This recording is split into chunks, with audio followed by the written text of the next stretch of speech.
Bam, bam, bam, bam, badam, bam, bam, bam, bam, badam, bam, bam, bam, bam, badam, bam. Mami Made! Heute macht die Mami das. Hallo und herzlich willkommen bei Mommy Made. Ich bin die Sarah und ich möchte euch heute eine Anleitung zeigen und die FAQs beantworten zum Thema Behelfsmaske nähen. A short note to my international audience at this point. There will be captions available for this video in English, Dutch, French, Spanish, and Portuguese. If you would like to see those at the bottom of this screen, hit the CC button at the bottom of this video and you'll get the subtitles in the language you select. If you get the wrong language, if you hit the CC button and the subtitles are in German, for example, click the little gear wheel icon and you'll be able to select the language of your choice. Genau, ich möchte euch heute eine Variante zeigen, eine solche Behelfsmaske zu nähen, für die ihr kein Gummiband und kein Schrägband braucht, wo ihr eine Option habt, einen Filter hinzuzufügen, wenn ihr das denn möchtet, und wo auch der Draht für die Nase eine optionale Komponente ist, die ihr hinzufügen könnt oder eben auch nicht. Bevor ich mit der Anleitung starte, möchte ich aber auf einige eurer vielen, vielen Fragen eingehen. Die ganz erste, die sich natürlich stellt, wenn es jetzt so ein Video gibt, ist, warum machst du das? Warum machst du das jetzt und warum machst du es jetzt doch? Die Kurzfassung davon ist, es hat sich einfach einiges geändert in den letzten 1-2 Wochen.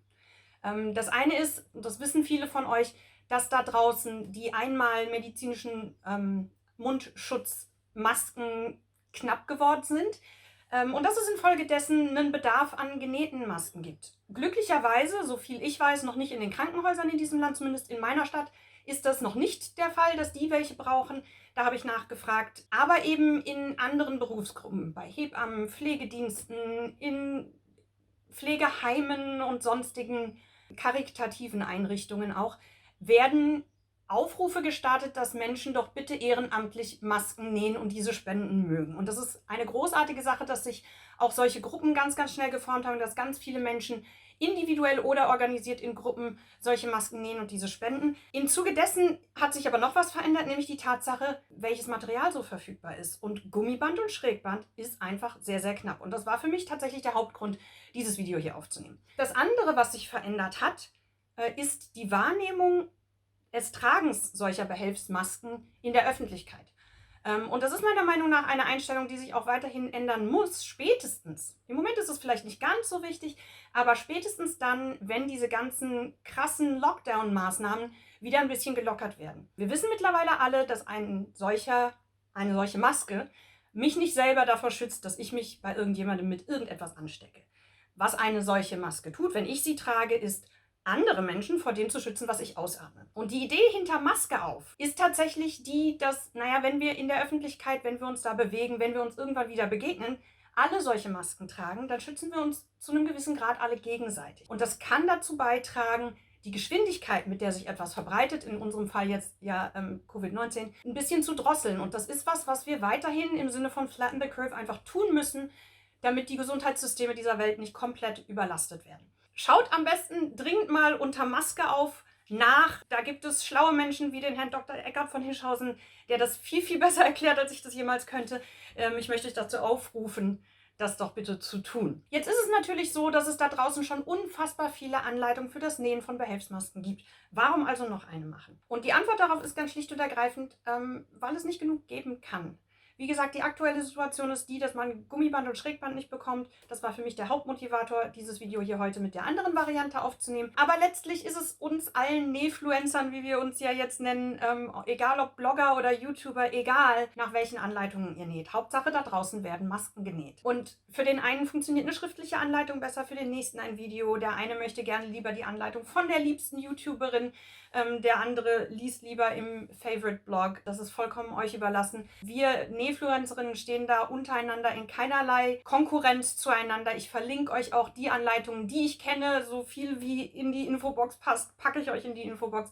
Sucht euch aus, was für euch funktioniert. Kombiniert die Anleitungen, aber näht auf jeden Fall Masken für einen guten Zweck. Das ist das, worum wir euch alle bitten. Bevor ich jetzt zu meiner Anleitung komme, möchte ich auf die vielen Fragen eingehen, die mich zu diesem Thema erreicht haben.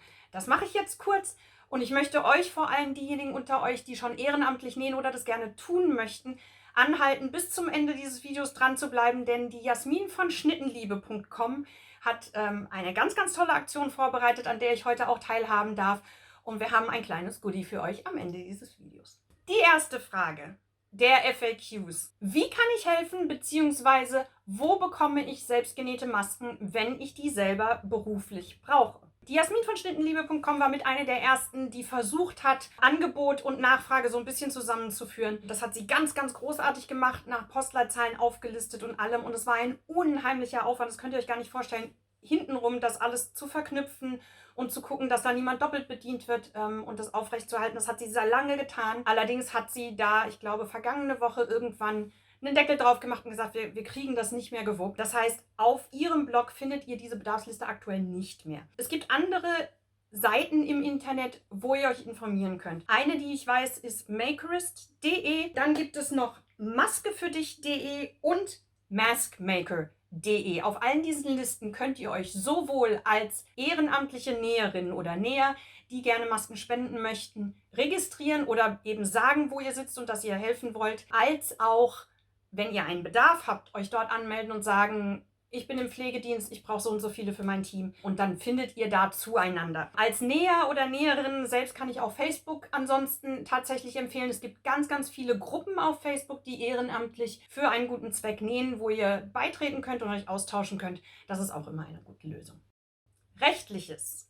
Ja, Disclaimer, ich bin keine Anwältin, ich bin keine Juristin. Ich kann euch nur wiedergeben, was ich weiß. Es gab die Hinweise, dass man abgemahnt werden kann für das reine In-Umlauf-Bringen solcher Masken. Deutsche Rechtslage, macht euch nicht angreifbar. Und die Empfehlung da lautet, und ich verlinke euch da einen Text von einem Juristen, den ihr euch zu diesem Zwecke bitte zu Gemüte führt. Vermeidet irgendwie angreifbar zu sein, wenn ihr ehrenamtlich oder auch gewerblich solche Masken näht und in Umlauf bringt. So wie ich das verstanden habe, seid ihr auf der sicheren Seite, wenn ihr das Ding einfach nicht Atemschutzmaske oder Mund-Nasenschutz oder sowas nennt. Versucht das Wort Schutz einfach zu vermeiden. Versucht dazu zu sagen, dass das nicht vor Viren schützt, nicht vor Ansteckung schützt und nennt das Ding einfach irgendwie anders. Ich glaube, was sich durchgesetzt hat und was gut funktioniert, sind Dinge wie Behelfsmaske oder Behelfsmund-Nasen-Maske, irgendwie sowas. Material. Welches Material eignet sich für diese Art Masken? Ich empfehle auf jeden Fall, und das empfehlen die allermeisten, Baumwollwebware, die ihr kochen könnt. Also mindestens bei 60 Grad, im Idealfall bei 95 Grad waschen könnt. Das sind die allermeisten Baumwollwebware-Stoffe. Viele bedruckte Stoffe werden nicht als solche verkauft, sondern da steht drunter waschbar bis 40 Grad. Das liegt daran, dass die Hersteller natürlich nicht möchten, dass ihre Designs verwaschen. Das einzige Schlimme, was euch da passiert, wenn ihr das heißer wascht, vermute ich mal, ist, dass das halt ein bisschen blasser wird im Druck. Das ist für solche Masken egal. Ihr könnt Baumwollwebware kochen. Punkt. Das ist das, was ich auf jeden Fall für das Nähen dieser Masken empfehlen würde. Es gibt auch Leute, die Jersey- oder Molton-Stoffe nehmen. Ich halte davon nicht ganz so viel, weil haltet euch mal ein T-Shirt doppellagig oder ein Molton-Halstuch vor den Mund oder ein Spucktuch von eurem Baby. Die durchfeuchten schneller als Baumwollwebware. Wenn ihr da eine Weile reinatmet, wird das warm und dann durchfeuchtet das. Und so eine Maske ist in dem Moment, wo sie durchfeuchtet, bietet die einfach überhaupt keine Form von Barriere mehr. Was ja das ist, was wir damit erreichen wollen. Das heißt, ich würde immer zu Baumwollwebware tendieren. Die allermeist gefragte Frage in letzter Zeit, was kann ich anstelle von Gummiband verwenden? Anstelle von Gummiband wird gerne verwendet Haargummis oder eben ganz normale Haushaltsgummibänder. Ich habe auch schon Leute gesehen, die Strumpfhosen zerschnitten haben, so wie wir das früher als Haargummis vielleicht gemacht haben.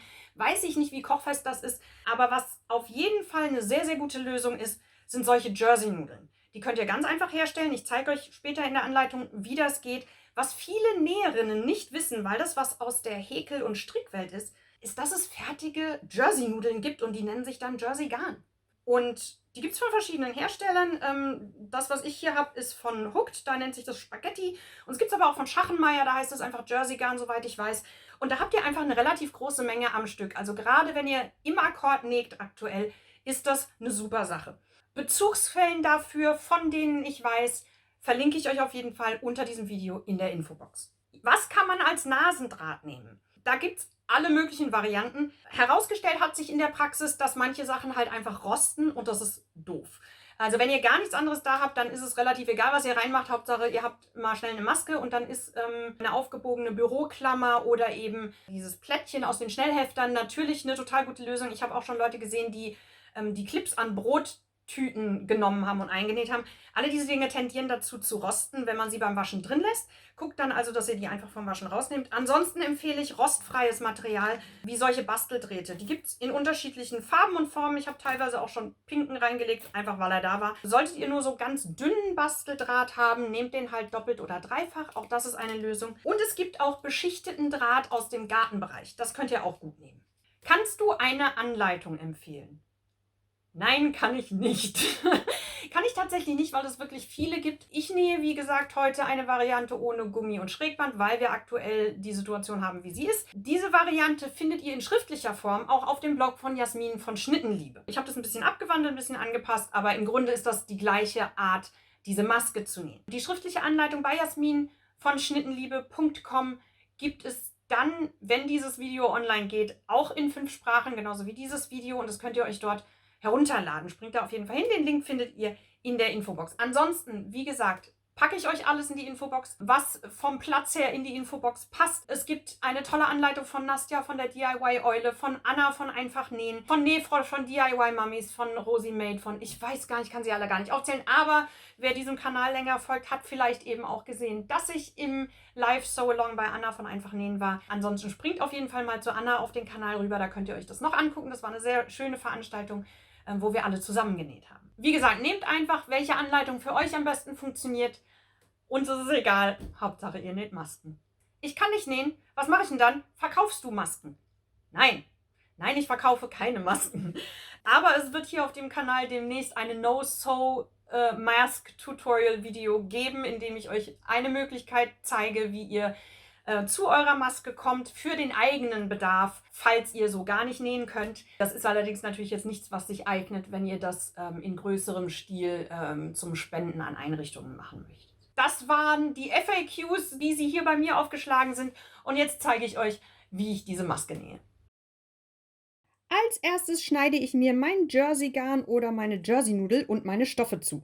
Für die Herstellung einer Jersey-Nudel legt ihr euch euren Jersey so hin, dass der Fadenlauf so geht und der Stoff quasi quer sich dehnen lässt. So, und dann schneidet ihr daraus einfach 1, 2 bis 3 cm breiten Streifen. Mit dem Rollschneider oder der Schere, das ist im Endeffekt egal. Nehmt euch den und zieht den einfach in der Hand in die Länge. Das zwirbelt sich dann wunderschön zusammen und dann habt ihr so ein Jersey-Garn. Für die Erwachsenenmasken, wie gesagt, schneide ich etwa 1 Meter zu und gezogen sind das dann 1,20 Meter bis 1,30 Meter, je nachdem wie elastisch der Jersey ist. Für Kinder schneide ich 60 cm zu und ziehe das auf etwa 80 cm Länge. Meine Stoffzuschnitte haben für eine Kindermaske die Maße 17 x 34 und für Erwachsene die Maße 19 x 38 cm. Im ersten Schritt klappe ich mir an der Längsseite oben 1 cm um und steppe den mit einem breiten Zickzackstich da, wo der Stoff endet, entlang ab. Bam, bam, bam, bam. Dann schlage ich mir meinen Stoff rechts auf rechts so quer zusammen und nähe hier einmal alles zu einem Ring. Dabei schlage ich am unteren Ende jeweils vorne und hinten eine Nahtzugabe von etwa 1 Zentimeter um, so wie ich das umschlagen würde, wenn ich das hier, was ich oben gemacht habe, auch unten machen würde. Schlage mir das vorne und hinten um, stecke das fest und nähe hier einmal mit einem einfachen Geradstich dieses Stoffstück zum Ring. Jetzt wende ich mir dieses schöne Ding auf rechts, lege mir das so hin, dass hier meine Naht ist, hier ist meine gesäumte Kante oben und nehme mir meine Jersey-Nudel, lege die in den Bruch und ziehe den Bruch von oben nach unten einmal hier durch und lege mir das so hin, dass die Jersey-Nudel einmal hier an der Seitennaht anliegt und einmal an dieser Seitennaht. Wer möchte, kann sich das, damit es da auch bleibt, mit einem Clip ein bisschen fixieren. Und jetzt gehe ich hier unten her und klappe mir die Nahtzugabe ringsherum ein, lege mir das hier ordentlich zusammen, Jersey-Nudel aus dem Weg, gucke, dass hier die Naht ordentlich an der Seite liegt und ich mir das schön ordentlich glatt lege. Und jetzt steppe ich hier unten sehr knappkantig diese beiden Teile zusammen und lasse dabei sowohl links als auch rechts etwa 1 Zentimeter offen. Und jetzt gilt es im nächsten Schritt einfach nur hier rechts und links einen Tunnel für diese Jersey-Nudel zu nähen. Ich mache das so, dass ich mir die zur Seite Friemel hier feststecke und dann einfach hier mit einem einfachen Geradstich entlang nähe mit der Nudel drin, weil ich das Einfädeln von was auch immer durch einen Tunnel mit einer Sicherheitsnadel einfach nicht mag. Ich bin dafür zu faul, deshalb mache ich das so. Ihr könnt, wenn euch das nicht ganz geheuer ist und ihr Angst habt, dass ihr auf die Jersey-Nudel drauf näht, das natürlich auch so machen, dass ihr erst den Tunnel näht und hinterher die Kordel oder das Gummi oder die Jersey-Schnur da einfädelt. Ich mache das, wie gesagt, so. Wer jetzt auf diese Falten steht, kann das an dieser Stelle machen. Und zwar entweder erst den Tunnel nähen und dann den Falten legen und die nochmal fixieren oder, wie gesagt, ich mag es gerne schnell und einfach. Ich mache das alles in einem Schritt. Also ich friemel mir die Jersey-Nudel hier in den Rand und lege mir das dann in diese Falten. Also hier einmal so runter. Die Falten stecke ich mir mit Nadeln fest an beiden Seiten. Und hier machen wir noch eine rein. Wie groß die sind oder wo ihr diese Falten anbringt, ist komplett euch überlassen. Das ist relativ egal. Bam, bam. Bam, bam. Und um die Jersey-Nudel braucht ihr euch an der Stelle keine Gedanken machen. Die könnt ihr tatsächlich, auch wenn das jetzt hier hin und her gefaltet ist, einfach vorsichtig durchziehen. Die lässt sich da tatsächlich komplett rausziehen. Und jetzt könnt ihr hier mit einem Abstand von 1 bis 1,5 Zentimetern, also so, dass ihr definitiv nicht auf die Nudel näht, einmal mit einem einfachen Geradstich entlang diesen Tunnel nähen auf beiden Seiten. Bam, bam, bam, bam, bam, bam, bam. Bam, bam. So, fertig ist schon eure Behelfsmaske tatsächlich. Ich mag diese Variante sehr gerne, weil sie einfach sehr, sehr schnell ist und weil ich es praktisch finde, dass ich dieses Ende einfach über den Kopf ziehen kann und oben binden kann. Wer lieber unten und oben Bindebänder möchte, zieht das hier einfach ein bisschen weiter durch, schneidet es hier in der Mitte durch und hat dann eben oben und unten was zum Binden. Alternativ kann man natürlich anstelle einer solch langen Jersey-Nudel auch hier kürzere Nudeln einziehen und die dann hier knoten, um die über die Ohren zu ziehen. Gummibänder, Jersey-Nudeln, was auch immer. Also hier einfach dann einen Ring rein. Manche Leute mögen das lieber, wenn sie sich das übers Ohr ziehen können. Ihr könnt hier oben, weil das hier ja offen ist, jede Art von Filter, die ihr gerne haben möchtet, da reintun. Da gibt es unterschiedliche Dinge, die man dafür nutzen kann. Ich verlinke euch in der Infobox eine Studie, die mal getestet hat in Amerika an der Cambridge-Universität, glaube ich, welche Dinge sich grundsätzlich irgendwie eignen. Ansonsten ist eurer Kreativität da keine Grenze gesetzt. Ob ihr da jetzt Kaffeefilter oder Staubsaugerbeutel oder eine Fließeinlage oder was auch immer reintut. Und ihr könnt hier oben, wenn ihr einen Nasendraht haben möchtet, was bei Brillenträgern natürlich sinnvoll ist, hier jetzt noch einen Draht einziehen. Und ja, das geht auch, wenn wir jetzt hier überall schon lang genäht haben, weil wir einen Zickzack benutzt haben. Ich benutze tatsächlich einen Basteldraht, einen Aluminiumdraht, der ist rostfrei. Ich habe jetzt gerade nur die ganz dünne Variante da und deshalb habe ich mir das dreifach gelegt. Wichtig ist, dass ihr die Enden so ein bisschen miteinander verzwirbelt und umbiegt, dass da nichts piekst. Und dann könnt ihr einfach hergehen und an einem Ende zwischen diesen Zickzackstichen euren Draht hier einfädeln. Da rein und das dann so weit durchschieben, bis er ganz drin ist im Tunnel. Und dann könnt ihr entweder das komplette Ende versenken oder, das mache ich gerne, dass ich das Ende hier ganz am Rand so ein bisschen nach unten biege. Denn dann kann ich das wahlweise zum Waschen auch genauso wieder rausziehen und nach dem Waschen wieder reinstecken.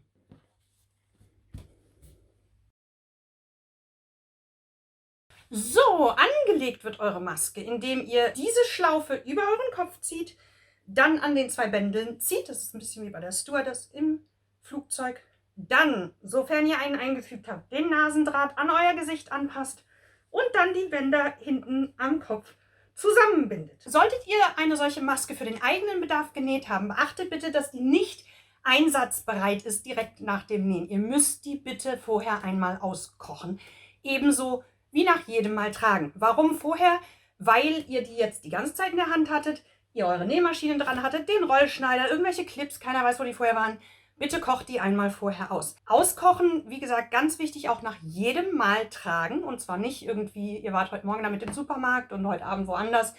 Nach jedem Mal tragen. Bitte auskochen und zwar entweder bei 60 oder im Idealfall 95 Grad in der Waschmaschine oder, was auch in der Praxis sich sehr bewährt hat und einfach schneller und einfacher ist manchmal, in einem Kochtopf einfach 5 Minuten in kochendem Wasser und dann ordentlich aufhängen, ohne die natürlich anzufassen. Die schriftliche Anleitung zu dieser Art Maske findet ihr, wie gesagt, bei Jasmin auf dem Blog unter www.schnittenliebe.com. Dort gibt es diese Anleitung mittlerweile auch in diversen Sprachen und die liebe Jasmin hat sich mit ganz, ganz vielen Kooperationspartnern in Verbindung gesetzt und vor allem für diejenigen unter euch, die ehrenamtlich Masken nähen und die spenden, 10 ganz, ganz, ganz tolle Überraschungspakete geschnürt, die sie heute verlost. In einem solchen Paket findet ihr alles, was ihr braucht, um loslegen zu können. Nämlich eine Schneidematte, einen Rollschneider, Dinge wie eine ganze Rolle Jerseygarn, aus der ihr sowas wie 100 Masken rausbekommt, Stoff dazu, Nähgarn, Nähclips,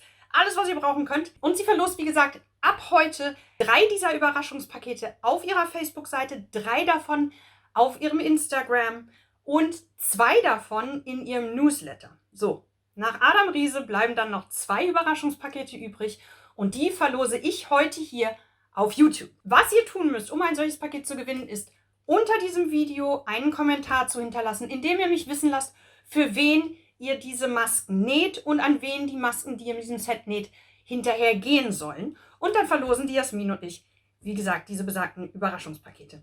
Solltet ihr zu denjenigen gehören, die ehrenamtlich nähen, gerade auch im größeren Stil und jetzt keins dieser Überraschungssets gewonnen haben, möchte ich an dieser Stelle auf jeden Fall nochmal aufmerksam machen auf diese Jersey-Garn-Rollen. Wie gesagt, auf so einer Rolle sind 120 Meter drauf. Da kriegt ihr locker 100 Erwachsenenmasken raus. Ich finde das eine tolle Sache. Ich weiß, dass Hooked damit aktuell keinen Gewinn erzielen möchte. Die arbeiten mehr oder weniger kostendeckend und die haben den Preis dieses Garns in dieser Sache drastisch reduziert, weil sie einfach möchten, dass alle möglichen Menschen, die nähen können, die Möglichkeit haben, mit diesem Garn möglichst viele Masken zu nähen und die zu spenden.